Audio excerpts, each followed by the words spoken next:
뭐 국장 탈출이 진순? 내년은 아닐 겁니다. 나이키라는 표현을 썼지만 어쩌면 젊은 투자자분들께서 지나치게 어떤 그 냉소적인 우리만 진짜 바라보지 말고 핵심은 하필 또 이때가 트럼프라는 거예요. 이 모든 시작은 결국 다시 올바른 방향으로 돌아가야 되는데 그 시작이 우리가 데이터 보는 입장에서는 내년 상반기 정도는 지나야 되지 않을까를 보고 있어요. 환율이라는 게 항상 우리 트라우마처럼 있잖아요. 우리에게는 그렇죠. 그러니까 환율이라는 게 제가 가장 말씀하시니까 기억나는 게 97년 외환위기 때 그때 거의 2,000원 근처 2,000원 찍었죠. 찍었었죠. 장중에. 예, 장중에 찍었죠. 종가로는 한 1996인가 7인가 그랬던 것 같고 선명히 기억이 나요. 2,000 찍어서 진짜 초년명이었는데 너무 무서웠었고 그때도 결국에 극복이 되더라고요. 임창용 존재인가 그때 아예 우리나라 경제부총리 분이 이 머리가 이제 뇌세포가 죽어가는 임창용은 야구 선수였고 모르겠는데 갑자기 죄송합니다. 그러네요. 맨날 그분이 IMF 그렇죠. 구제금융 받고 그렇죠. 했을 뭐 때 깡두시 총재 뭐 그럴 때였지만 그것도 극복됐었고 임창열 부총리 네, 그렇죠. 그리고 2000년 말에 금융위기 때 서프라임 사태 터졌을 때 우리가 거의 1600 근처 갔었을 거예요. 그때 1597원 찍었습니다. 정확히 기억하시네요.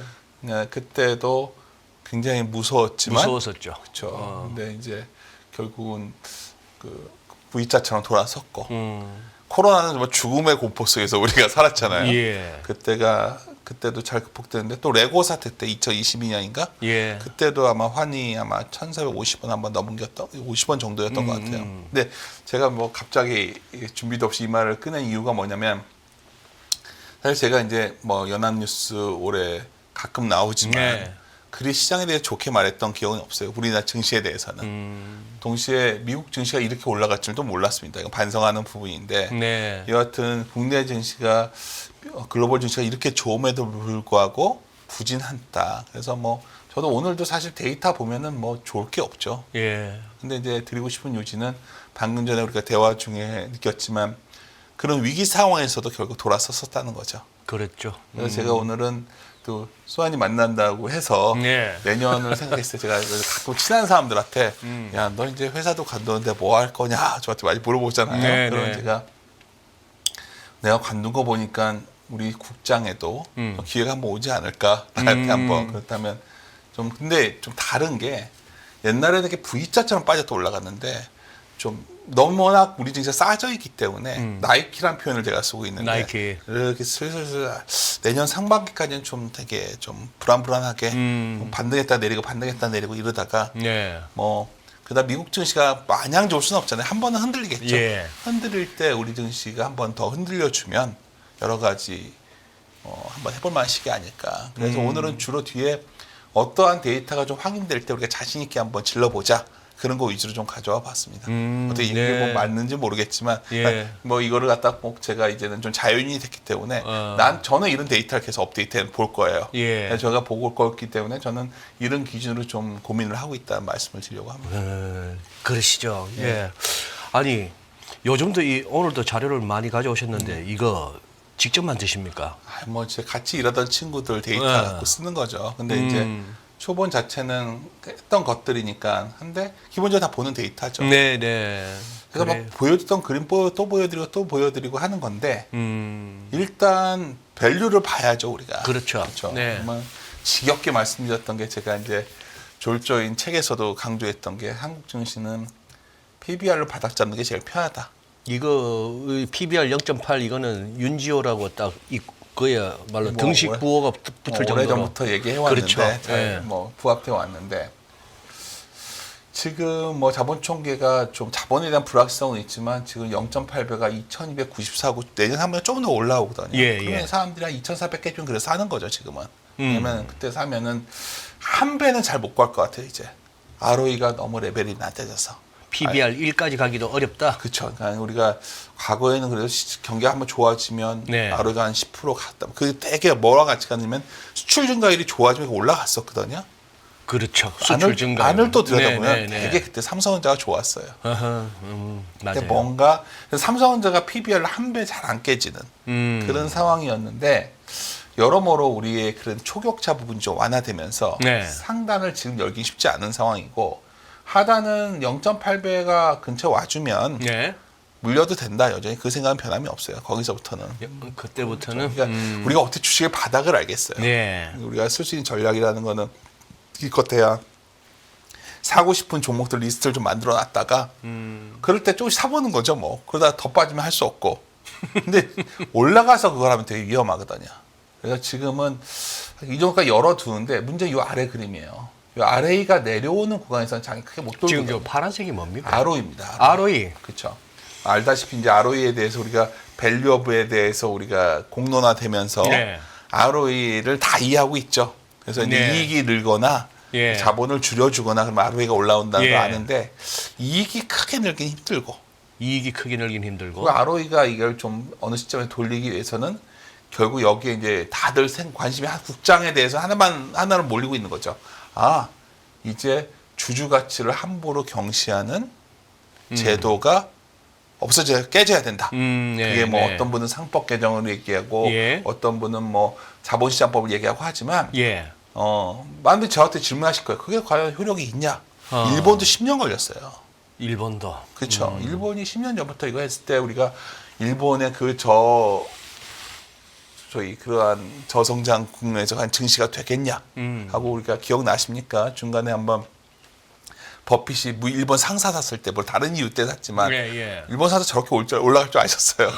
그러니까 우리도 그런 시기가 시작됐다 본다면 장기적으로 저희 기업 가치가 어느 정도 있는데 주주를 가치를 좀 중시하는 거예요. 제가 쓰는 표현은 우리나라에 오너 가치라는 게 좀 있거든요. 오너들의 오너 가치가 주주 가치를 압도하는데 이거에 대한 오너 가치에 대해서 우리가 제한을 좀 걸면 뭐 최근에 여러 가지 법제화가 조금씩 되는데 하면 분명히 ROE가 돌아설 수 있다. 뭐냐면 요즘 어딜 가도 제 아들도 누가 국장합니까 다 이러는데 국장을 하려면 ROE가 개선돼야 되고 그래야 PBR 레벨이 바뀔 수 있는데 결국 주주 가치에 있는 거 아니겠는가 그런 생각 갖고 있어요. 그러면 첫 페이지에서 지금 이제 그동안 말씀하셨던 0.8 근방에서는 물릴 생각하고 들어가서 지금까지는 나쁜 적이 없었는데 지금 한번 오늘 간신히 어떻게 마감 지수는 2,404로 2,400은 지켰습니다만 장표를 보니까 PBR 0.8이 2,294 그럼 2,300이라 보면 아직도 한 추가 한 100포인트 남짓 더. 근데 그걸 뭐 우리가 대가 저는 그래서 2,400 전후 사고 2,400 전후 사고 그럼 거기서부터는 뭐 크게 문제 없다 생각하는데 이게 박스권이죠. 근데 이 박스권이 무너질까 봐 걱정인 거죠. 하단이. 무너지는 건 무슨 말이냐면 ROE가 확 내려오잖아요. ROE가 내려올 때 무너지는 거거든요. ROE가 좀 내려오고 있어요. ROE가 내려오면 하단이 하고 위가 아래가 열리는 거죠. 코로나 때도 한 0.63배까지 간 적도 있죠.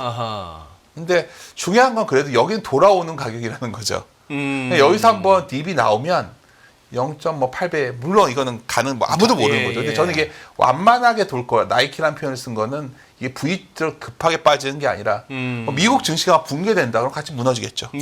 뭐 그런다면 그때도 뭐 미국을 사셔도 되겠지만 우리 과거에 금융위기 때 제일 좋은 게 코스피보다 코스닥 박살났을 때 사면 10배씩 먹고 그랬잖아요.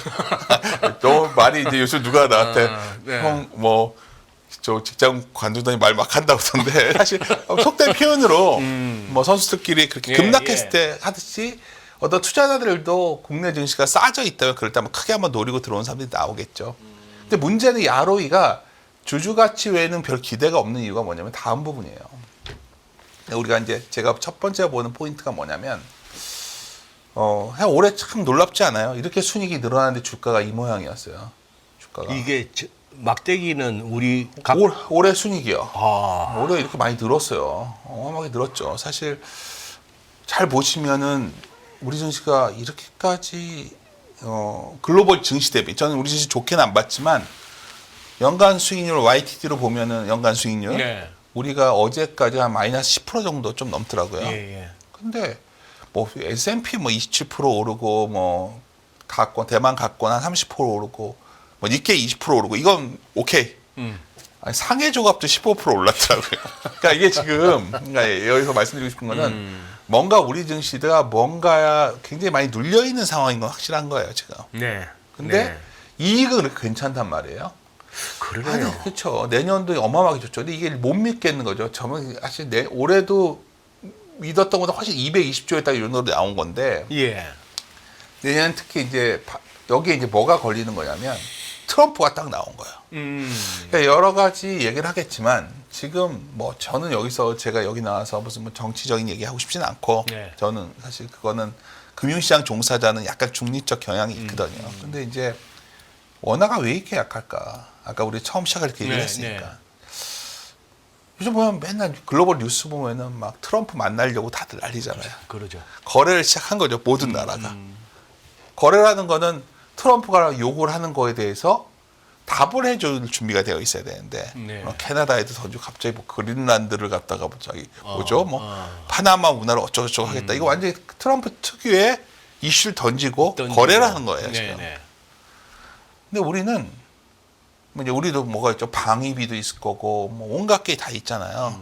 근데 우리는 현재 이 정치적 불확실성이 크다 보니까 아무 준비를 못한 상태로 내년 상반기를 맞이할 거예요. 네. 그렇죠. 그러면 협상이 잘 안 될 거를 전제로 뭔가 이익이 많이 감축되지 않을까요?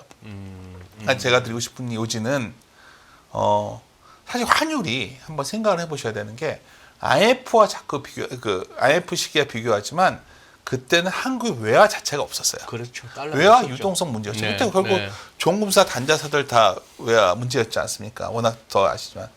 그리고 지금 경상 적자도 아니거든요. 그럼요. 그럼 환율이 이럴 이유가 없는 거예요. 예. 그러면 이게 뭐냐면 결국 우리가 이게 복원될 수 있냐, 이게 막 정말 금융위기처럼 갈 거냐. 제가 올해 시장을 좋지 않게 얘기했지만 네. 뭐 지금 한국 시장에 대해서 막 극단적 비관론이 나오고 있는데 그러기에는 우리나라의 순외화 금융자산, 그러니까 뭐 1조 달러가 넘는 나라거든요. 그러니까 이게 뭐냐면 자본시장에서 돈이 나간 거예요 지금. 외국인들 팔았고 또 우리나라 국내 개인 투자들도 팔고 밖으로 나갔고 예. 여러 이런 게 복합적인 건데 드리고 싶은 요지는 왜 그런 현상이 나왔을까? 결국은 이익에 대해서도 내년에 이건 말도 안 되는 거 아니야? 이런 생각을 갖는다는 거예요. 그래서 아까 처음에 제가 내년 이후에 어떤 걸 봐야 되는 거냐면 첫 번째 제안 드리는 거는 실적이 낮아지는 거를 어떻게 기다릴 거냐. 우리 기업들 실적이 낮아지는 거를 우리가 네. 그러니까 기대라는 게 뭐냐면 예. 우리가 가까운 미래는 현실을 보고 얘기를 해요. 가까운 미래는. 예. 근데 먼 미래는 가정을 갖고 움직이는 거예요. 그렇죠. 그래서 예. 기대값, 예. 추정치라는 거는 가정을 갖고 하는 우리의 기대값일 뿐이에요. 그러니까 이거 기업 이익도 그런 전망이란 말이에요. 근데 그 기대값이 뭔가 방향이 변화가 생기면 이거에 대해서 시장이 도물적으로 반응을 하는 거거든요. 네. 그러니까 결국은 현재는 다시 말씀드리지만 환율 시장에서 나타났듯이 이렇게 되면 내년 초가 되면 한국 기업들이 돈을 잘 못 벌겠구나 이런 생각을 할 수밖에 없죠. 예. 그러니까 지금 다른 게 아니라 왜 그런 말씀드리냐면 글로벌 생산 대비해서 무역 전체적인 수량 지수가 내려오고 있거든요. 예. 그러다 보니까 첫 번째 제가 보는 건 이게 내려와야 되는데 여기서 딱 업종이 하나가 나오는 거예요. 반도체요? 그렇죠. 그러니까 우리 증시를 해석할 때 이제 가끔 반도체 담당자들 애널리스트 불러서 얘기해 보시면 맨날 미국 선행지수 갖다 놓고 경기 얘기만 할 거예요. 그 이유는 한국에 여기 보시면 선행이익 12개월 선행이익과 아래 보시면 반도체 업종의 이익 방향은 거의 비슷해요. 약간 옅은 파란색. 아래 옅은 파란색이 네, 반도체 업종의 12개월 예상 EPS고 위에 파란색은 또 우리 코스피 전체 방향이죠. 예, 그러네요. 그러니까 사실 아까 제가 기대란 게 뭔지 말씀드렸잖아요. 이 기대의 방향성을 많이들 봐요, 시장이. 이거는 뭐 오랫동안 제가 강조하고 보는 건데 이 기대가 생각보다 오래 가파르게 버텨줬어요. 이 기대가. 그래서 그나마 버텨줬던 건데 최근 들어서 시장이 빠지고 기대값이 내려오기 시작하다. 자꾸 그래서 말씀드렸던 거예요. 이 기대값이 내려올 것 같은데 결국 이게 내려올 때 기회가 크게 생기는 거예요. 이럴 때. 네. 아까 이제 주가를 보면서 우리가 딥을 찾는 방법도 있지만 기대값을 보고 찾을 때 내년에 이제 상반기 중에 저는 이게 내려올 거로 봅니다. 왜 내려올 수밖에 없냐면 벌써 시작됐어요. 최근에 뭐 뉴스 보시면은 맨날 삼성전자 목표가 하향, 추정치 하향 내용만 계속 나오잖아요. 결국 근데 이게 왜 그렇게 되는 거냐면 반도체라는 게 여러 가지 뭐 HBM 내지는 성장적인 분야도 있지만 이 회사의 전체적인 이익을 결정짓는 가장 중요한 거는 레거시한 것들이에요. 삼성전자는 랜드나 뭐 디램이에요. 재고가 너무 많아요. 근데 재고가 왜 많죠? 돈이 없는 거예요. 살 사람들이. 신제품이 나왔을 때 신제품이 일단 나와요. 뭐 스마트폰이 나오고 노트북이 나오면 원래는 사양이 좋아지면 가격을 올려 팔아야 돼요. 수요가 강하니까. 그게 경기 소비재잖아요. 근데 최근 보면 사양이 좋게 나와도 가격들을 잘 못 올려요. 안 팔려서? 안 팔리잖아요. 안 팔리고 있다는 건 그러니까 이렇게 된다면 어느 것을 기다리면 되냐면 내년 어느 시점이 됐을 때 막 그런 제품들을 좀 많이 싸게 팔아주거나 마케팅에 막 뉴스가 나오고 애널리스트의 그 이런 추정치를 막 낮추는 이게 나오면 드디어 저번에 한번 그 윤주호 센터 윤센이 와가서 이렇게 떠들었는데 그런 조건이 충족됐나 보다 생각이 드시면 될 거예요. 그러니까 일단 반도체 기대의 조정이 끝나야 굉장히 의미 있게 돌아서요. 근데 내가 이 바닥이 어딘지 모르죠. 근데 최소한 이게 좀 내려와야 된다는 거죠. 이제 막 꺾이기 시작한 거네요. 그러니까 이제서야 애널리스트들이 불과 올해요. 중반만 해도 제가 기억나는 건 제가 그때 여기를 딴 분이 하실 때 나와서 삼성전자에 대해서 10만 전자 웃긴 얘기다 했더니 되게 반응 안 썰렁했었거든요. 다들 동의 못하죠. 왜냐하면 하이닉스가 올라가면 결국 삼성전자도 쫓아갈 거라는 생각들 많이 했잖아요. 근데 기본적으로 반도체가 계속 재고를 쌓고 있던 상황이었다고요, 지금. 그래서 이 사이클이 기대의 조정, EPS 조정이 진행돼야 된다. 이것을 좀 기다리셔야 된다는 건데 사실 이거를 애널리스트도 아닌데 어떻게 뭐 데이터를 계속 볼 수도 없잖아요. 그랬을 때 우리가 매일 접할 수 있는 데이터가 하나 있어요. 한 열흘 간격으로 발표하니까 수출 증가율. 아니 정확히 알겠죠. 수출 증가율처럼 업종을 찾을 때도 수출 증가율이 중요한데 사실 기업 아까 이익이라는 게 뭐겠죠? 매출에서 이익이 나오는 거잖아요. 그러니까 매출이 뭐죠? 우리나라 그런 기업들은 다 수출이에요. 그래요. 수출 증가율이 막 좋아지면 경기가 좋은 거고 증가율이 떨어지면 꺾인 거죠. 우리나라 수출 증가율이 지금 어떻죠? 꺾여서 내려오고 있어요. 이게 수출 절대 규모가 준 것도 아니고 증가율이 주는데도 증가율을 보는 거죠. 그러니까 우리가 이게 증가율과 PBR 레벨을 보면 거의 비슷하게 이 정도로 같이 움직이기 쉽지 않거든요. 그러네요. 또 제가 오랫동안 보던 데이터인데 항상 중시하죠.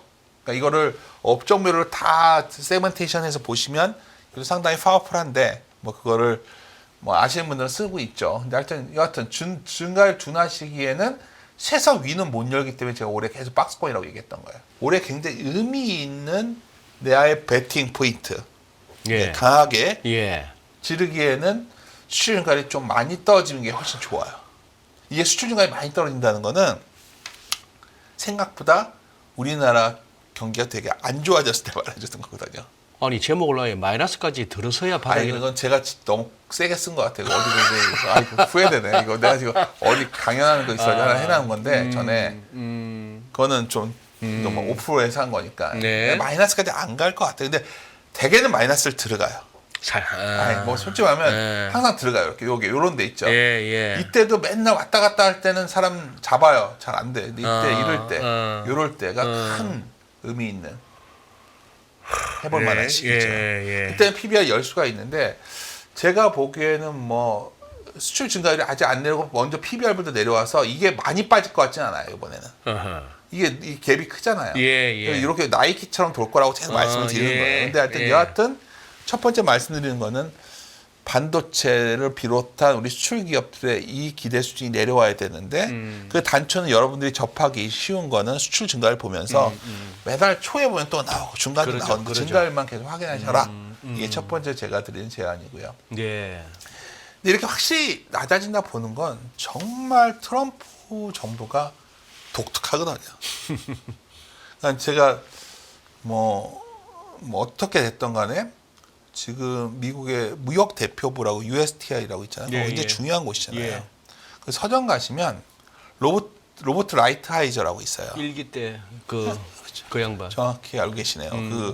그분이 쓴 책이 번역돼 나왔어요 최근에. 아, 라이트하이저가 쓴 그쵸? 책이 자유무역이라는 환상.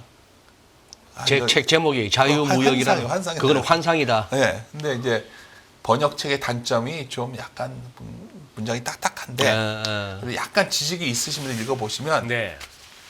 야, 이 자유무역이라는 환상 이 제목이 그 내용 그냥 그대로 잘 대변한 책이에요.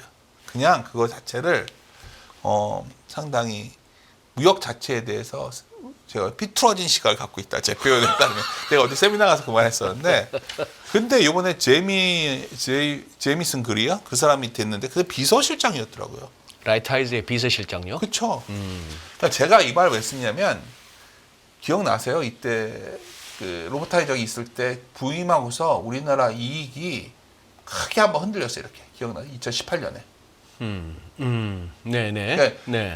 이게 월드 언서테니 인덱스라고 해서 이거 따면 나오는 건데 네. 이거는 불확실성이 커질 때 내려왔다고도 돼 있지만 예. 사실은 트럼프 대통령이 오면서 가져왔던 불확실성이었거든요. 어허. 이건 논리적으로 이게 지금 엄청 올라가 있잖아요. 영업이익이. 예. 이게 지금 코스피의 영업이익이 올라와 있는데 이게 내려온다고 볼 수 있잖아요. 이게 올라가면서. 그러네요. 이거는 뭐 제 생각이에요. 그러니까 뭐냐면 게다가 최근에 이제 뭐 어떻게 가장 중요한 사람 중에 하나가 결국 뭐 베센트 같은 사람들 하여튼 되게 좀 극단적인 사람들이 많이 들어갔거든요. 그래서 결론적으로 뭐 여기서 그런 사람을 제가 품평해하고 제가 평가할 위치에 있지는 않고 특히 무역 관련된 거는 상당히 좀 두렵다. 많은 분들이 그냥 한번 말한 거에 불과하다 하겠지만 제가 보기에는 최근에 정책 중에 그 거래를 시작했다고 딱 봤던 게 파나마 운하도 있었지만 캐나다에 대해서 50일째 주로 들어오라는 거 아니에요, 니네. 그러니까 얼마 우리나라한테 만약에 생각해보세요. 우리나라한테 미국이 한국 너희들 그냥 들어와. 이거 거래를 시작한 거예요. 빅 거래를. 그게 무슨 말이냐면 사실 캐나다가 어떤 곳이에요? 캐나다는 멕시코나 이런 데가 다 리어쇼링 하던 곳이에요. 중국에 미국에 물건 만들 때 거기다 만들면은 됐던 곳이에요. 그러니까 프렌드 쇼링 인도도 안 되고 베트남도 안 된다는 거예요. 리어쇼링도 안 되고 온리 미국에 그냥 리쇼링 하라는 얘기잖아요, 지금. 그러니까 제가 뭐 이걸 대단한 게 아니라 여러 가지 걸 종합해 보면 그리고 라이트하이저 같은 사람들 생각을 보면 그냥 미국 내에서 참 웃긴 것 중에 하나가 제가 자주 말씀드리고 있는데 트럼프가 그 법인세 인하해 주는 조건 중에 하나가 사실 놀랍지 않습니까? 그냥 그 법인세를 갖다가 낮춰준다. 근데 미국 내에서 공장 짓는 거 이 정도가 아니에요. 조건이 뭐냐면 미국인을 고용해야 돼요. 국적을. 미국 사람을 고용을 그래 해야 놓고 된다? 미국 국적을 잘 안 주려고 그래요, 지금. 그다음에 그 아웃소싱을 못 하게 부품도 거기서 만들어야 된다는 거예요. 그렇게 하는 기업들에 대해서만 법인세를 낮춰주겠다. 그러니까 쉽게 말해 바이든 행정부는 그래도 보조금이라도 주면서 공장 지으라고 했는데 트럼프는 거의 이건 반협박이죠. 제가 이렇게 장히 말씀드린 거는 이게 어떻게 돼? 최근에 들어서 어떤 견해가 나오냐면 관세는 협박일 뿐이야. 네네. 제가 봤을 때는 그럴 것 같지 않아요. 안 그렇다. 예, 그러니까 결국은 이 정책 불확실성이 올라오기 때문에 그거에 대해서 가장 트럼프의 요구를 무역 협상을 했을 때 우리는 현재 준비가 안 돼 있단 말이에요, 지금. 왜냐면 협상 파트너도 제대로 안 돼 있잖아요. 예, 지금. 예. 그런 부분들이 상당히 이익 둔화, 그러니까 약간 환율은 얘기하는 게 아니라 이익이 한번 크게 내려올 시그널을 줄 것이다. 그렇게 보고 있어요. 그래서 사실 우리가 트럼프 정책 하나하나를 보면서 트럼프 트레이딩하고 얘기를 자꾸 하고 있지만 본질적으로 가장 고민되는 거는 그냥 중국을 배제하겠다는 거거든요. 예, 예. 그러니까 이번에 특이한 게 취임 때 시진핑이 갈 수도 있잖아요. 지금 급해진 거예요. 트럼프가 이렇게 나갔을 때 어디도 저항을 안 하고 있잖아요. 지금. 아니 생각을 해보십시오. 어떻게 저렇게 다른 나라의 어떤 그런 소위 자존심을 뭉개는 발언을 계속하고 있는데 이 그러니까 약간 그 소위 이 사람들의 정책 설계하는 사람들, 소위 자유무역이 환상이라고 생각하는 사람들의 견해는 뭐냐면 다들 미국 와서 다 너희들 빼먹고 있는데 막으면 다들 너희들 죽는다 이거예요. 예, 예. 그 1930년대 미국 생각하시면 돼요. 1930년대. 그때 뭐 거의 미국 독주로 가고 자국 내에서만 하려고 했잖아요. 결국 그게 이제 나중에 엄청난 문제가 됐는데 여하튼 대중국에 대해서도 거의 전략적 디커플링 하겠다는 거고 뭐 사람들이 이게 말만이라고 그러는데 말뿐이라고 그러는데 아마 중국도 발빠르게 아마 지금 손을 내밀 수 있지 않을까. 저는 이렇게 봐요. 손을 내민다는 말씀은. 중국도 이제 마냥 버팅일 수가 없죠 이제. 예. 근데 그게 이제 고민스러운 게 중국이 그렇게 됐을 때 한국에 꼭 좋은 거냐 이것도 고민이 되는 부분이 있고 또 하나는 하여튼 보복 방세 같은 게 엄청 자주 나올 것 같아요 내년에. 그러니까 뭐 이 사람들이 쓰는 정책이라는 게 그 무역 대표부에 쓰는 정책이라는 게 정말 개별적으로 다 자유무역을 어쩌면 배제한 그 배율적인 복수를 생각하고 있는 거기 때문에 그래서 뭐 여러 가지 이런 걸 생각해 본다면 하여튼 미국 정부가 굉장히 강하게 무역을 압박할 것이다. 또 하나 다른 문제가 하나 있어요. 근데. 그러니까 최근 시장에서 가장 독특한 건 뭐라고 보세요? 저는 요 며칠 사이에 가장 희한했던 게 금리가 올라가는 거예요. 우리나라 금리가. 우리나라 금리가. 그렇죠. 미국채 말고 우리나라 국채 한 10년 보면 그게 한 2.6 몇이었다가 2.9 넘어가고 있거든요. 지금 3%까지 근처에 왔죠. 그렇죠. 예. 그러니까 뭐냐면 우리가 금리를 내년에 내리겠다고 했거든요. 예. 왜냐하면 이건 도저히 뭐 경기가 너무 안 좋으니까. 좀 한국은행이 전망치가 지금 저번에 올해를 2.5에서 2.1로 낮추고 내년이 1.9인가? 내년이 1.8인데 지금 이코노미스트들 생각은 내년에 1.9가 뭐야? 1.5 나올 수 있다는 극단적 얘기까지 나오더라고요. 1.6, 뭐 1.7, 뭐 이렇게. 그러면 그 빈 부분을 뭘로 채우죠? 경기가 이렇게 안 좋아지면 어떤 누가 이제 뭐 정부를 하던 추경을 엄청 풀게 돼 있어요. 왜냐면 잠재 성장률이 2%잖아요. 잠재 성장률이 2%인데 1.6밖에 내년 안 나온다고 치면 0.4를 뭘로 지금 메울 거예요.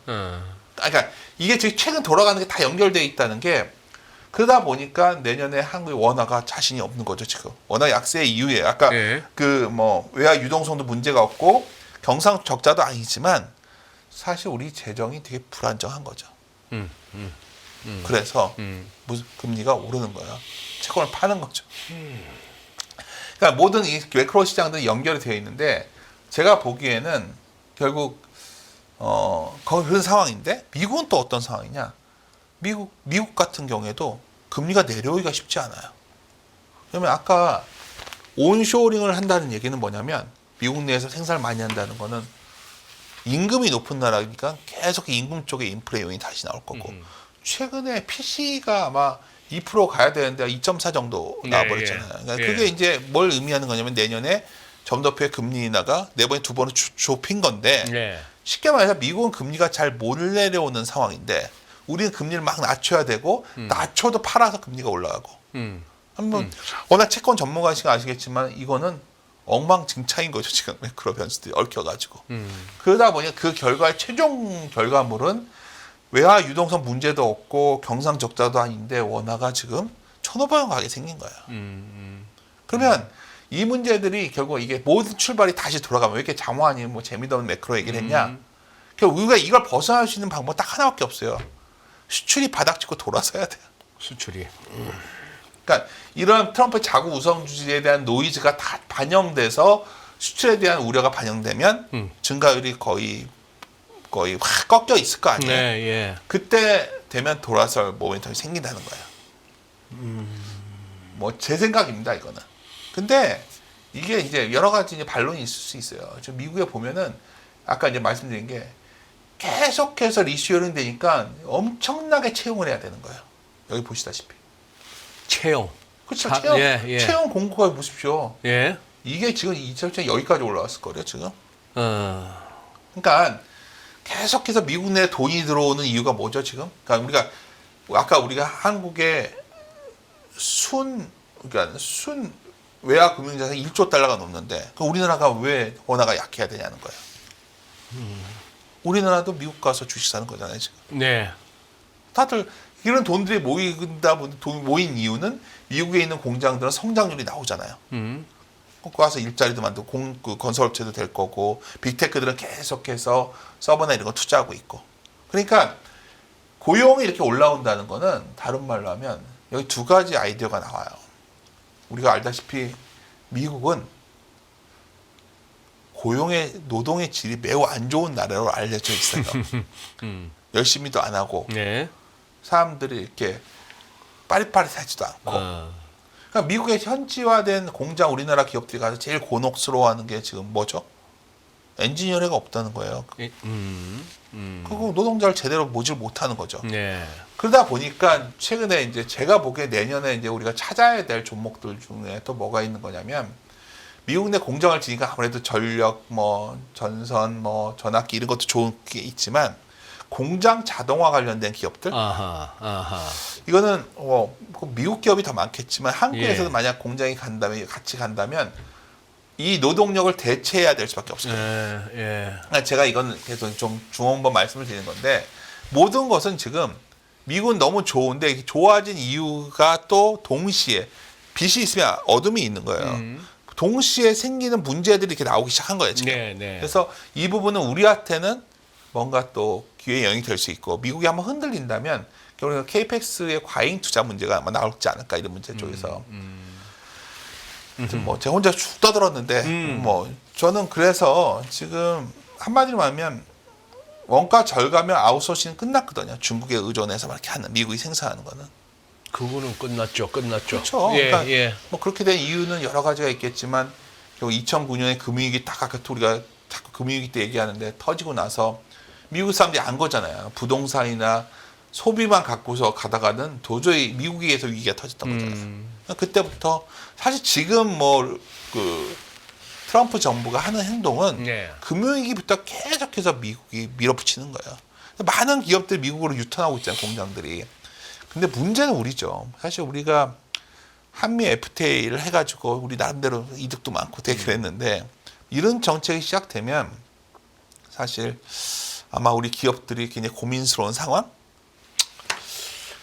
참 그래. 지금은 흔히 말하는 뭐 회사 차원에서는 전사적으로 뭐 대책을 강구해야 된다 하고 지금은 거국적으로 대응을 강구하고 지금 미국 정권 교체기에 뭘 해야 되는데 우리가 지금 아무것도 못 하고 있는 국내 상황이니까. 그죠. 그게 이제 뭐 정치적 불확실성이 왜 주식시장에서 불안해하냐? 핵심은 하필 또 이때가 트럼프라는 거예요. 거래를 빅딜을 좋아하는 스타일이기 때문에 툭 던져놓고 뭘 제시할 수 있어. 자꾸 너는 뭐 내놓을 거야 하는데 우리가 만약에 뭔가 좀 이렇게 뭔가 잘 정비가 되어 있으면 딜에 대해서 우리가 좀 방어막도 치고 우리도 이제 협상의 길을 갖고 나올 텐데 이게 이 부분의 불확실성이 지금 여러 가지 커지다. 그래서 제가 여기서 뭐 무조건 정치가 안정돼 이 얘기를 드리는 게 아니라 이걸 파급으로 이미 시작된 거예요, 현재. 시작됐어요. 그럼 이거에 대해서 환이 이렇게 움직이는 배경도 많은 분들이 이제 극단적인 분들이 있죠. 우리나라가 뭐가 문제가 있어 하니 왜 유동성 문제가 오는데 왜 너 이상한 얘기하는 거야? 저한테 그럴 수도 있겠죠. 사실 그 문제가 아니라는 걸 계속 말씀드리는 거예요. 근데 이 모든 것을 우리가 아까 이제 우리가 여기서 찾고자 하는 건 나이키라는 표현을 썼지만 뭘 갖고 우리가 찾아야 하는 이 모든 시작은 결국 다시 올바른 방향으로 돌아가야 되는데 그 시작이 우리가 데이터 보는 입장에서는 수출 증가율이 좀 내려온다 상태에서 그래요. 이익 증가에 기대를 안 하는 수준이 와야 그게 다시 돌아서는 사이클이 올 것이다. 그게 내년 상반기 정도는 지나야 되지 않을까 이렇게 보고 있어요. 지금 이제 전무님 설명을 쭉 들으면서 결국은 이렇게 드는 생각이 일단은 오늘 자료의 제목이 나이키 2025년은 나이키 장세. 나이키 로고야 전 세계인이 다 알다시피 이건데 아직은 지금 우리가 2단계에서 지금까지의 설명을 보면은 우리가 조금은 더 견뎌야 될 것 같아요. 견디죠. 근데 이게 나이키라고 한 거는 막 이게 V자처럼 내려가지 게 이미 싸져 있어요. 이미 싸져 있고 이래 되는데 좋습니다. 막 견딜 각오하고 있고 그런데 조금이라도 이렇게 이제 아까 말씀하신 것 중에 아주 훌륭한 지표는 수출 증가율이 확실하게 둔화되는 모습에서 이제 좀 돌아서는 모습이 보인다든지. 그게 제가 봤을 때 내년 4, 5월이면 나올 것 같아요. 그러면은 우리 시장에서 조금 견딜 각오는 했습니다. 견딜 각오는 하고 조금 좀 이렇게 희망을 가져볼 만한 부분은 없나요? 그러니까 지금 계속 아까 처음에 말씀드렸지만 ROE가 돌아서야 되는데 분자인 이익 쪽은 수출 증가에 돌면서 기대감이 변할 수 있는 거죠. 이제 우리가 분모 문제가 남은 거예요. 분모 문제가 뭐냐면 우리가 올해 같은 경우에 돈을 벌어도 이게 뭐 주주한테 안 간다는 생각이 들고 예. 불신이 커지니까 예. 아 이거 안 해 한국 예. 증시 이래 버리잖아요. 그러니까 이게 대표적인 이 그림 보시면 예. 일본과 대만이 우리가 이렇게 따로 움직이는 경우가 그렇게 많지 않았는데 완전히 따로 간단 말이에요 지금. 지금 이게 PER이에요? PER이죠. 12개월 네, forward PER. 그래서 평균회기로 가기에도 왜 이러는 거냐고 도대체. 야. 일본이 왜 좋냐 하면 아까 계속 말씀드렸잖아요. 일본은 예. 주주 가치 쪽을 확실히 10년 전부터 하고 있다. 예.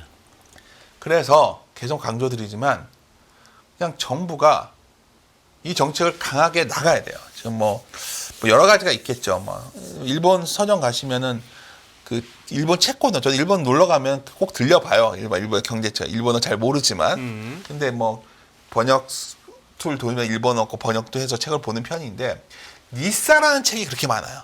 이 증권 코너 가면 니사. 니폰 ISA예요. 니폰 ISA. 예.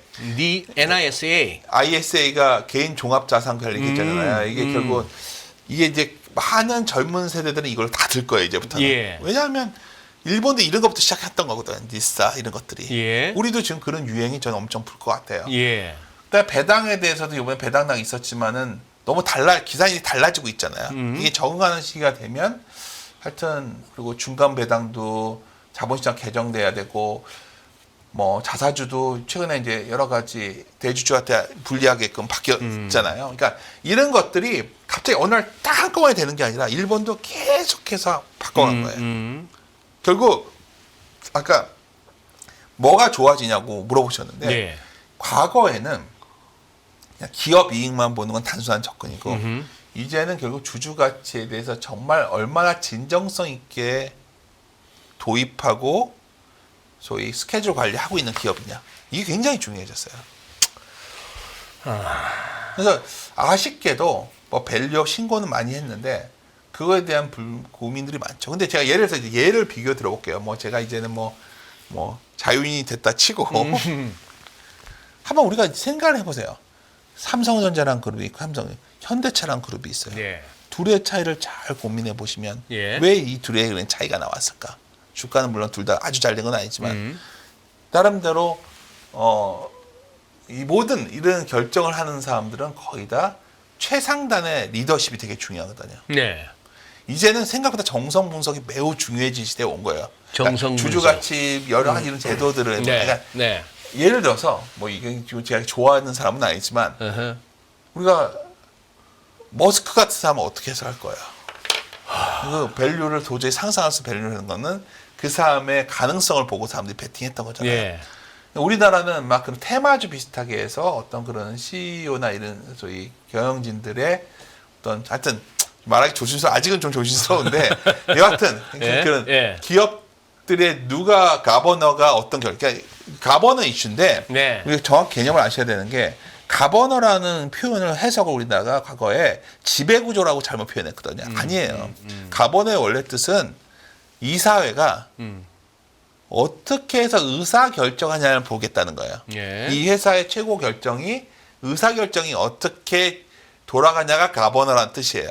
지배한다는 뜻이 아니에요. 네. 지배는 뭔가 되게 정치적이잖아요.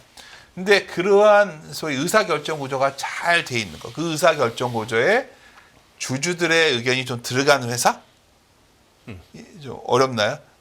이사회가 함부로 결정 못하게 하는 거. 그게 지금 자꾸 상법 개정도 있지만 네. 기본적으로 지금 어떤 기업들은 약간 그런 변화를 하려는 회사들도 있어요. 변화가. 의외로 단단하게 움직이고 있고. 그래요. 그럼요. 그러니까 하여튼 그냥 조심스럽게. 오너가 까라면 까는 그 시절은 이제 벗어나고 있는 그쵸. 중이라 보시는 그러니까 거예요? 그렇게 되겠죠. 이제 천천히. 천천히. 근데 그게 한꺼번에 내년부터 돼. 이게 아니라 결국 그런 시장으로 바꿔가는 우리가 전환기에 놓여 있고 네. 그건 어쩔 수 없어요. 우리나라가 선진국이 됐기 때문에. 왜냐하면 우리가 2002년 월드컵 때 우리가 하도 즐거웠기 때문에 우리 세대가 그때가 엄청 우리나라가 잘 사는 나라인 줄 알지만 제가 얼마 전에 되게 흥미로웠던 게 그때 1인당 국민소득이 12,000불 전후였더라고요. 우리 2002년 월드컵 네. 때요? 12,000불? 예, 이게 10,000불 넘어가지고 중진국 초반이었어요. 지금 30,000불 시대잖아요.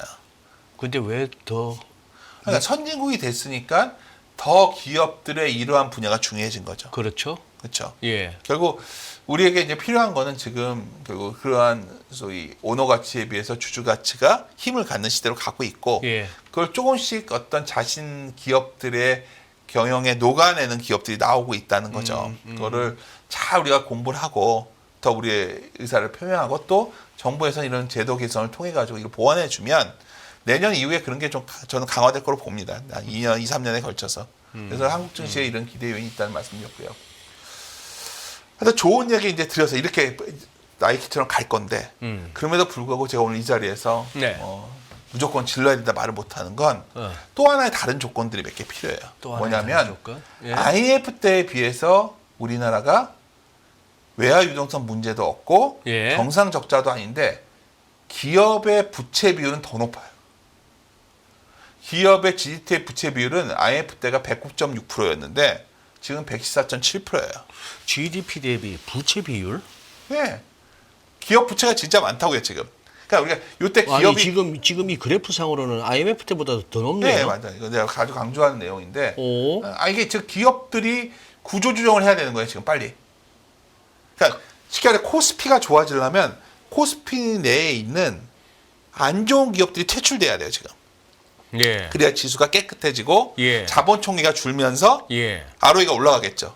어렵나요? 이거 간단한 아니요, 개념인데. 아니요. 예. 그러니까 그게 돼야 되는 거예요. 지금 여기 이걸 보면 되게 부실한 기업이 많은 거죠. 예. 여기에는 뭐 장치 산업도 있을 수 있고 뭐 여기서 하자면 너무 시간이 길어지는데 업종별로 보시면 전체적으로 우리나라 PBR이 매우 낮은 기업이 많은데 예. 그 중에서 없어져야 되는 기업도 꽤 많다는 거예요. 아니 그 뭐 주식 그 관련 회사 주식 갖고 계신 분들 입장에서는 청천벽력이겠지만 네. 진짜 우리 증시 환골탈퇴하려면은 좀 많이 좀 쏟아내야 될 것 같은데요. 그렇죠. 그러니까 아까 기대이익이 내려오고 수출 증가율이 내려오는 거는 기본적인 어떤 사이클에 관한 거고 네. 구조 변화에 관한 거는 사실 현재 기업의 부채 비율 레벨을 보면 여기서 한계 기업이 매우 많은데 이것들이 좀 빠져야 되고 특히 그 되게 부실한 기업들 IPO를 막아야 돼요. 지금 비상장 기업들 바깥 외곽 바깥에 있는 것들 중에서 네. 뭐 제가 내년에 어떤 기회가 되면 이제 더 까놓고 말할 기획인데 네. 되게 한계가 있는 기업이 너무 많다는 거죠. 그래서 여기 보시면 PBR 1배 미만 기업이 이렇게 많거든요, 지금. 그러니까 이게 싼 것이 아니라는 거예요, 제 말은. 그러니까 국내 상장 기업의 한 배 미만이 45.9%인데 그래서 PBR이 낮은 거잖아요. 예. 전체 이 자본의 문제가 되게 부실 자산이 많다는 거예요. 그래서 이것도 기업 구조조정이 진행돼야 된다는 거예요, 제 말은. 그게 좋은 신호일 수 있다는 거예요. 그럼 여기 두 가지가 있죠. 그런 위험한 기업이 있다면 피해야겠죠. 절제하시면서 표현을 하시는데 좀 해도 너무한 거 아닙니까? 하여튼 뭐 너무 많아요. 그러니까 기업이 너무 많이 상장됐어요. 네. 그러니까 그거를 좀 정리되는 시간이 오면 코스피가 전반적으로 좋아질 거예요. 그래서 그러니까요. 예. 예. 다음에 말씀하시죠. 그러시죠. 두 번째는 예, 예. 아까 말했지만 외국인 지분율 얘기하는데 수출 증가율 돌았을 때 돌아서요. 외국인 지분율이 아까 수출 증가율이 계속 내려와야 된다 그랬잖아요. 그러네요. 우리나라는 참. 그러니까 제가 이거를 뭐 이거 맨날 뭐 너 똑같은 얘기 하냐는데 그래도 30년 있었는데 이게 굉장히 중요해요. 이건 뭐 외국인들이 언제 안변하니까. 돌아올 거냐 물어봤자 아무 의미가 없어요 지금. 그래서 외국인이 언제 살 거? 이거 해서 뭐예요? 환율에 어디가 누가 알아요? 그거 와서 여기서 얼마다 얘기하면 그건 사기꾼이지 그게 뭐 분석에. 그러니까 중요한 건 이게 내려왔다 돌았을 때. 그러네요. 네네. 그것도 우리가 기다려야 되는 데이터라는 거예요.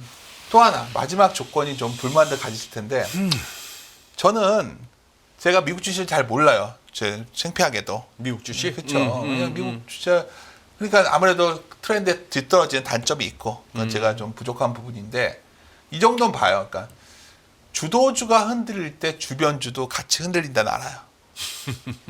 그러니까 지금의 글로벌의 주도주는 미국 증시인데 네. 사실 미국 증시가 비싸다는 수많은 사람들이 올라가고 있어요. 계속 돈이 들어가고 있으니까 어느 날 우리나라에 돈이 빠지는 미국에서 돈이 약간 빠지는 순간이 오겠죠. 미국에서 돈 빠지는 순간.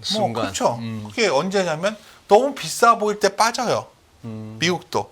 그러니까 제가 어느 날 갑자기 농담처럼 미국 주식가 어느 날 갑자기 10% 이상 급락을 했는데 반등하다 말고 다시 빠지면 이건 정말 미국이 큰 조정이 오는 건데 모르겠어요 언제인지는. 근데 언제든 조정이 올 수 있는 이유는 물론 미국 기업들이 세계적인 기업이지만 미국 경제 전 세계 규모 비중은 한 26% 정도거든요. 짙은 색깔 밑에 있는 선. 네. 주가 비중 몇 프로인 줄 아세요? 전 세계 주가에? 저 위에 있는 선이에요. 네, 47% 넘어가고 있어요 지금.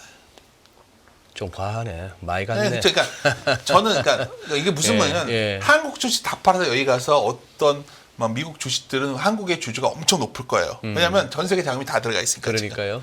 우리는 다 알잖아요. 미국 외에는 다 별로니까 그래서 달러가 강한 거고. 근데 어느 날 이게 흔들리면 달러가 강한 이유가 미국에 돈이 들어와 있어인데 돈이 나가면서 원화도 돌겠죠. 그렇겠죠. 그런 사이클이 언제 오냐도 분명히 내년에 한번 기회가 오는데 비싼 증거는 특히 어디서 올 거 같냐면 미국의 시가총액 상위 10개 종목의 비중이 거의 35%, 37%거든요. 쏠림 현상. 그러니까 미국도 극단적으로 쏠려 있는 거예요. 근데 뭐 최근에 근데 이게 또 문제가 뭐냐면 문제라기보다 좀 고민이 뭐냐면 최근에 미국의 주식들 중에 굉장히 테마틱하게 움직이는 종목들이 많아지고 있어요. 많아요. 예. 민주식 정도가 아니라 우리나라 꼭 테마주 장세처럼 움직이고 있어요. 뭐 테슬라도 그렇고. 그렇죠. 근데 그 자금의 상당수가 기존의 미국의 자금이 아니에요. 바깥에서 들어오고 있는 네, 돈들이죠. 다 들어온 자금이에요. 자금 들어서 미국에서 지금 막 난리를 치고 있는. 제가 봐서는 그거 기관 자금 비중은 낮은 아니에요. 것 같아요. 개인들 돈 그렇죠. 같아요. 그게 뭐 사실 요새 미국 주식 좋아하시는 분들이 많아서 그런데 그게 이게 물론 잘하면 돈을 벌죠. 우리나라 테마주에서 돈 벌죠. 우리나라도 뭐 올라가는 거 뭐 5배씩 가는 거 그거는 뭐 그런 것도 저는 스페큘레이팅하게 투기적 거래가 잘못됐다 안 봐요. 그렇게 돈을 버시는 동물적 감각을 버시는 분들은 그렇게 하는데 평범한 사람이 테마주가 쏠려 있는 미국 증시가 마냥 갈 거라 보는 거는 좀 그렇죠. 특히 마지막 부분인데 이제 돈 버시는 분들 늘 하는 얘기가 펀더멘털리스트들 돈 버는 거 못 봤다 시장에서. 뭐 그 말도 뭐 조용히 있겠습니다. 근데 반론 하나 드리자면 제가 그러니까. 이제 오랜만에 나왔으니까 그것도 굉장히 오해예요. 제 주위에 생각보다 뭐 그래도 노년에도 여유 있게 사는 사람들이 많은데 생각보다 매우 펀더멘털리스트들 많고 그런 분들도 꽤 많습니다. 그러니까 그거는 그 장수하는 사람들이 그렇죠. 그러니까 막 시장에서 오래 남는 화려하게 사람들은 옷 입었다고 부자가 아니듯이 평범하게 옷 입었지만 부자들도 많습니다. 그거는 뭐 이건 제 생각이고 특히 이제 이 부분인데 미국의 지지가 더 올라갈 수 있는데 실러피라고 노벨상 받았던 분이잖아요. 하여튼 모든 것이 미국도 한번 조정이 올 수가 있다. 그래서 이제 제가 뭐 몇 가지 조건을 좀 말씀드렸는데 결론은 이거예요.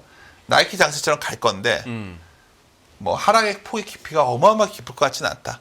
그러니까 상황은 안 좋지만 IMF 때처럼 무슨 뭐 우리가 금융위기가 오고 이런 상황 보고 있지는 않고 하지만 위로 열 수가 없기 때문에 질질질질 흘러내리는 것 같은 느낌의 장세가 내년 상반기에 전개될 것 같다. 근데 그때 진행될 것이 이 기대가 내려올 것이고 수출 증가율이 내려올 것이고 그 다음에 아까 말씀드렸지만은 결국 그 기업 구조 조정이 상당히 중요하다. 되고 기업 구조는 다른 말로 하면 재벌들이 막 대기업 집단이 막 자기 계열사 팔고 이런 게 구조 조정이에요. 뭐 이렇게 망한다는 것만 있는 게 아니라 돈을 조달해야 되니까 뭐 이런 것들이 진행되고 나고 마지막으로 미국 증시가 좀 흔들린다면 그때 뭐 우리가 몇 년간에 걸쳐서 한국 증시는 다 떠나야 된다고 얘기하고 있지만 어떻게 보면 또 그때 한 번의 기회가 크게 오는 것이 아닐까. 점은 아니겠지만 우리가 어떤 선으로서는 우리가 대응할 수 있는 구간이 내년 시작됐다. 그리고 내년에 만약 그런 전환점이 나온다면 저는 한 2, 3년 정도 굉장히 괜찮은 시장이 열릴 수 있다. 저는 이렇게 보고 있습니다. 저도 만약 필드에서 나가서 만약 저에게 그런 기회가 온다면 저도 같이 투자에 더 강하게 할 생각이고요. 요즘 제가 뭐 이렇게 진행자의 입장에서는 어지간하면 다 한 번씩 여쭤보는데 우리 국내에서 종목 토론방이 됐건 어떤 실시간 채팅창이 됐건 아니면 댓글란이 됐건 제일 많이 듣는 얘기가 국장 탈출은 지능순. 무슨 뭐 국장 그만두고 미장으로 가자. 이제 다 정리하고 떠날 때 뭐 이런 식의 얘기 되는데 지금 저는 오히려 너무 그렇게 쏠리니까 좀 불안하거든요. 쏠려도 이유 있는 쏠림이어서 그게 뭐 그걸 부정할 수는 없는 것 같아요. 그 증거가 뭐냐 달랑 강고 원화가 약한 거예요. 이 흐름이 바뀌어야 그게 바뀌겠죠. 이 흐름이 바뀌어야. 그러니까 저한테 지금 당장 이게 바뀔 거다는 동의할 수 없죠. 지금 당장은. 그렇죠. 환이 이런 상황. 환이 그런 걸 다 드러내는 거예요 지금. 아니 이거 어떻게 설명하실 거예요? 그러니까 금리 차 이것도 아니에요. 그냥 유동성 문제도 아니고 장기적으로 한국이라는 펀드멘탈이 약화되고 있고 더 중요한 건 자본시장에서 돈이 나오고 있는 거예요. 자본시장에서. 돈이 나와서 미국으로 가고 있는 거예요. 그래서 그런 반응이 나오겠죠. 근데 그 사회자님이 말씀하신 것처럼 그런 반응이 극단적으로 가고 있다는 건 그 끝도 다가서고 있는 거고 그게 다시 한번 우리가 소로스라는 투자자를 되게 위대하게 보는 드레켄물러나 이런 사람을 위대하게 보는 이유는 결국 그런 재기 과정을 본단 말이에요. 재기. 그렇죠. 결국 그러한 흐름이 그러니까 올해만 하더라도 제가 항상 뭐 박스권에 불과합니다. 뭐 우리 정씨 뭐 이렇게 말씀드렸지만 방금 지적하신 것처럼 뭔가 그러한 극단값에 다가서고 있다. 예를 들어서 환율도 여기서 정말 1,500원 넘어가서 가고 있으면 이제 내가 기다리는 수출 바닥 나오면서 환율 꺾이는 모습도 기대할 수 있죠. 그 조건이 숙력되는 거겠죠. 환율이 그 정도 올라가면 기업이익은 어떻게 될 것 같습니까? 아유, 달러로 뭔가 사가지고 생산은 없잖아요. 수익 기업 박살나겠죠, 실적이. 그렇죠. 그리고 재고도 안 팔리겠죠. 네. 경기가 어려우니까 소비자들은 아무것도 안 사겠죠. 내수주들 박살나니까 이익 꺾이고 수출주들 이익 안 나오니까 못 사고. 그러니까 쉽게 말해서 필수 소비재 외에 경기 소비재는 하나도 안 팔리는 상황이 오는 거죠. 경기 소비재가 대다수인 한국의 기업에는 기업이 꺾이겠죠. 아까 내려온다는 거예요. 네. 근데 여기에서 이제 가장 마지막 포인트는 이제 굉장히 어려운 게 지금 우리는 미리 빠져 있었다는 거예요. 과거에는 미국 같이 가다 미국 불어는 같이 부러졌는데 지금 한국이 미리 빠져 있기 때문에 어느 순간에 미국이 한번 또 크게 흔들려주면 그때 한국은 정말 싼 기회가 오는 거죠. 그 조건까지 충족되는 시기가 온다면 뭐 지금 여기서 뭐 항상 그래요. 제가 뭐 지난 시간을 생각해 보면 막 사람들이 막 그때그때 인기 영합적인 발언을 하는 것들이 좋아할 수도 있겠지만 저는 그런 위치에 있지는 않았고 제가 신뢰하는 투자자들한테는 항상 드린 말인데 제가 이 정도 강하게 말할 때는 뭐 국장 탈출이 진순 내년은 아닐 겁니다. 내년은 아니다. 내년은 아니라 봅니다. 그래서 하여튼 그거에 대해서는 오늘 그래 나이키라는 표현을 썼지만 어쩌면 젊은 투자자분들께서 지나치게 어떤 그 냉소적인 우리만 진짜 바라보지 말고 분명히 우리도 이런 냉소적인 분위기가 됐던 문제들 때문에 지금 이 상황이 되어 있고 이걸 바꾸기 위해서 주주가치라는 단어가 화두가 되고 있고 또 여러 가지 정치적 불확실성도 어쩌면 뭐 이걸 어떻게든지 해결이 되지 않겠어요. 그런 걸 좀 기대하면서 우리가 좀 그래요. 지나친 비관을 아까 전문님 하신 말씀 중에 제일 공감이 가는 거는 어떻게 보면 우리 시청자분들께서도 우리 달러 환율이든 코스피든 간에 월간 차트 같은 큰 차트를 갖다가 아예 한 90년대부터 해서 한번 살펴보시면은 늘 환율은 진짜 뚜껑 열린 것처럼 가고 지수는 바닥이 꺼진 것처럼 이랬지만 그래도 지수는 우상향이었고 그리고 또 환율은 또 다시 또 어느 정도의 그 재기 이론 그래도 평균점에 다시 또 이렇게 수렴하는. 근데 뭐 증시가 뭐 우리 증시가 그 정도 됐냐는 그렇지만 분명한 거 하나 있어요. 한국은 딥이 나올 때 큰 기회가 있었어요. 딥이 나올 때. 그래서 제가 딥앤바이라는 표현을 많이 썼는데 영어도 아니죠. 그건 제가 만든 용어예요. 그냥 딥하게 빠질 때가 기회인데 제가 불안한 건 이 정도도 뭐 아주 비싸다고 생각 안 하는데 미국이 너무 올라와 있기 때문에 미국이 흔들렸을 때 우리의 한 번 더 맞을 수 있는 여력이 있다. 그렇다면 지금은 가격보다 시간의 싸움이에요. 그러니까 내년 상반기에 이런 변화가 올 거니 그 시간 동안에 너무 지나치게 시장에 몰두할 필요는 없다. 좀 강태곤이 되라. 이런 말씀드리고 싶네요. 진짜 어떻게 보면 긴 세월 참 시장에서 많이 수고하셨는데 조금 쉬시고 또 아마 여기저기서 많이 우리 전무님 찾으실 것 같아요. 뭐 찾을지는 잘 모르겠지만 길게 또 쉬게 안 돼버릴 것 같습니다. 하여튼 저도 오랜만에 이렇게 저도 내일부터 좀 놀러 가려고 하는데 오늘 주식 얘기하니까 재밌네요. 원래 마지막까지도 저희 인포맥스 라이브와 함께 해주셔서 너무 고맙습니다. 감사합니다.